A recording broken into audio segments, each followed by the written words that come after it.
السلام علیکم ناظرین، آج انصاف کا جو سوال ہے وہ سوال نمبر 9 ہے، یعنی 9th۔ وہ بڑا عجیب سا سوال ہے، بہرحال میں آپ کو بتا دیتا ہوں۔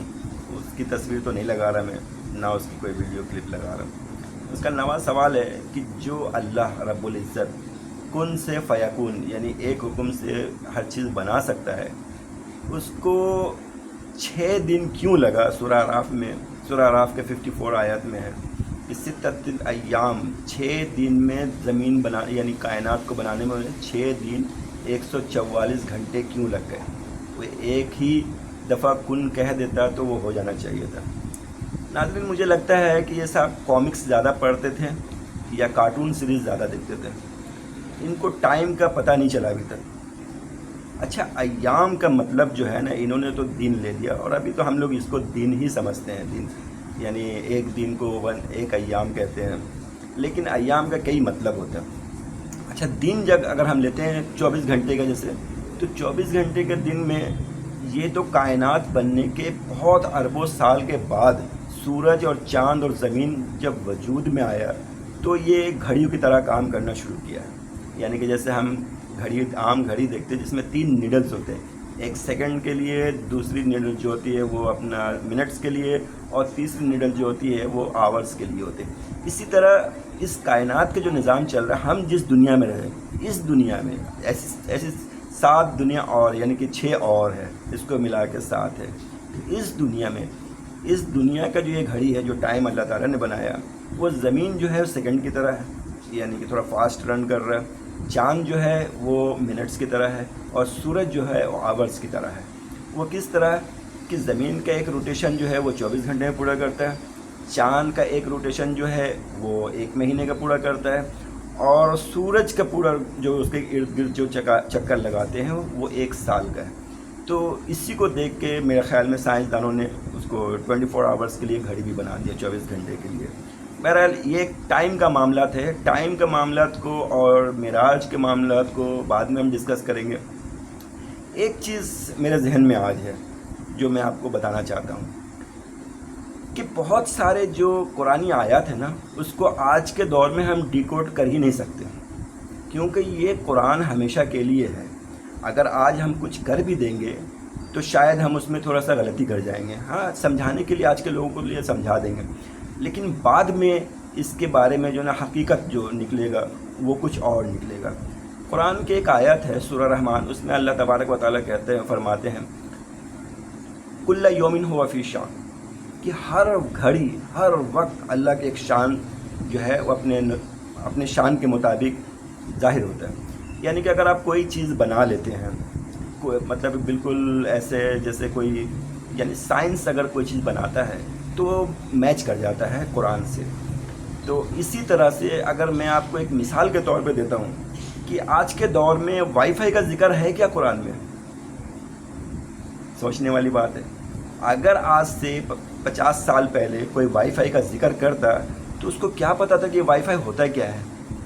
Wi fi actually wireless frequency ہے، ایک ایسا کمیونیکیشن سسٹم ہے جو آدمی بغیر تار کے بات کرتا ہے۔ یہ قرآن میں کہاں پہ ہے وائی فائی کا سسٹم؟ تو میں نے سوچا کیوں نہ آج اس کو ڈسکس کر لی جائے۔ تو اس کے بارے میں آپ ذرا توجہ سے سنیے گا کہ وائی فائی کیا چیز ہے۔ وائی فائی کا سسٹم ایسا ہے کہ مثال کے طور پہ آپ کسی جادوگر کے پاس جاتے ہیں، جو ہمارے یہاں آج کل عامل ہے، وہ عامل بنے ہوئے پھرے ہوئے بیٹھے ہوئے ہیں، ان سے اگر آپ کہیں گے کہ فلاں بندے کے ساتھ یہ کر دو، فلاں کر دو، ڈھماکہ کر دو، جو بھی آپ اس کو کہیں گے تو کہے گا اس کے والدہ کا نام بتاؤ، اس کا نام بتاؤ۔ جب آپ اس کو ڈیٹیل دیں گے تو ایک دوسرے محلے میں بیٹھ کے، دوسرے شہر میں بیٹھ کے، دوسری جگہ بیٹھ کر وہ کیسے وہ کمیونیکیٹ کر رہا ہوتا ہے، جبکہ اس کے پاس کوئی ڈیوائس نہیں ہے، صرف نام پہ۔ اب وہ جادو اثر کرے یا نہ کرے میں اس کی بات نہیں کر رہا، لیکن وہ بیٹھ کے کچھ کر رہا ہوتا ہے، اتنا دھیان رکھیے گا۔ اسی طرح جب اللہ تبارک و تعالیٰ نے ابلیس کو نکال دیا آسمان سے کہ تم مردود ہے، نکل جائے یہاں سے، تو آدم علیہ السلام کو اس نے کیسے ورگلایا؟ کیونکہ اللہ تبارک و تعالیٰ نے جس کو نکال دیا اس کے اندر تو کوئی ایسی ٹیکنالوجی نہیں کہ خود چلا جائے، یقیناً اس نے کوئی وائی فائی کنیکشن استعمال کیا ہے۔ وہ کیا چیز ہے اس کو آج ہم قرآن سے دیکھتے ہیں۔ ٹھیک ہے، سب سے پہلے سورہ اعراف کی ایک آیت میں آتا ہوں، یہ ہے 18، سورہ اعراف کے 18 نمبر میں اللہ تعالیٰ سب سے پہلے کہتے ہیں وَأَيَّ آدم اسکن أَنْتَ وَزَوْجَكَ الْجَنَّةَ فَكُلَا مِنْ حَيْثُ شِئْتُمَا وَلَا تَقْرَبَا هَٰذِهِ الشَّجَرَةَ فَتَكُونَ مِنَ الظَّالِمِينَ۔ اللہ فرماتے ہیں اور اے آدم علیہ السلام، رہو تم اور تمہاری بیوی اس جنت میں اور کھاؤ تم دونوں جہاں سے چاہو، مگر نہ قریب بھٹکنا اس درخت کے ورنہ ہو جاؤ گے تم ظالموں میں سے۔ ٹھیک ہے، اب جو ہے نا شیطان کا کام ہے، اب وہ شیطان جو وائی فائی کو استعمال کیا ہے اس دور میں اس کا نام تھا وسوسہ۔ کتنا حیرت انگیز بات ہے کہ وائی فائی سے بالکل سملر نیم ہے، یہ ملتا جلتا نام ہے وسوسہ۔ فوسوس لہما شیطان، ناظرین یہ تو وسوسہ یہاں پہ اس نے ڈال دیا، ٹھیک ہے۔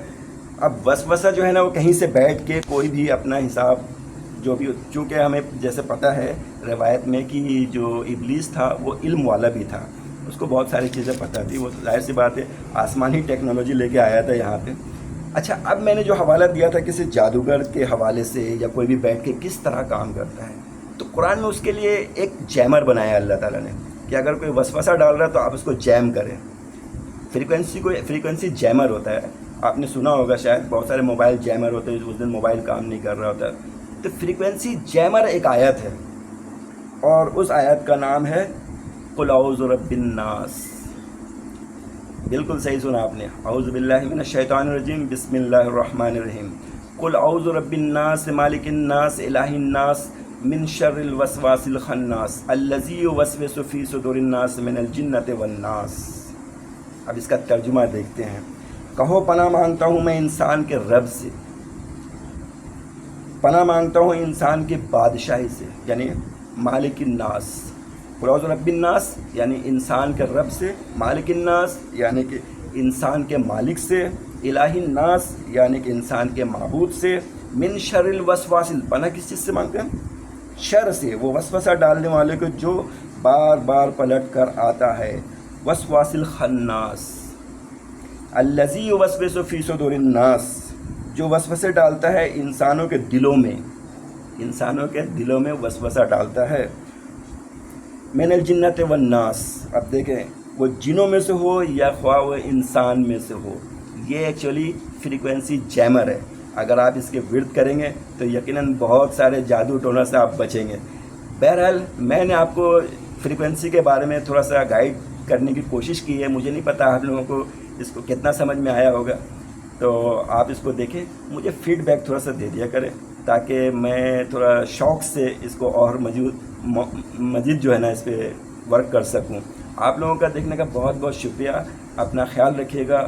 ریکویسٹ میرا وہی ہے کہ آپ پلیز خدا کے واسطے ترجمے کے ساتھ قرآن کو سننے کی کوشش کریں، آپ لوگوں کے لیے بہت فائدہ ہے، آپ لوگ بہت کچھ سیکھ جائیں گے، آپ خود ہی اپنے ہی اندر جو نا ہفتے اور مہینے کے اندر آپ کے اندر بڑی تبدیلی آ جائے گی۔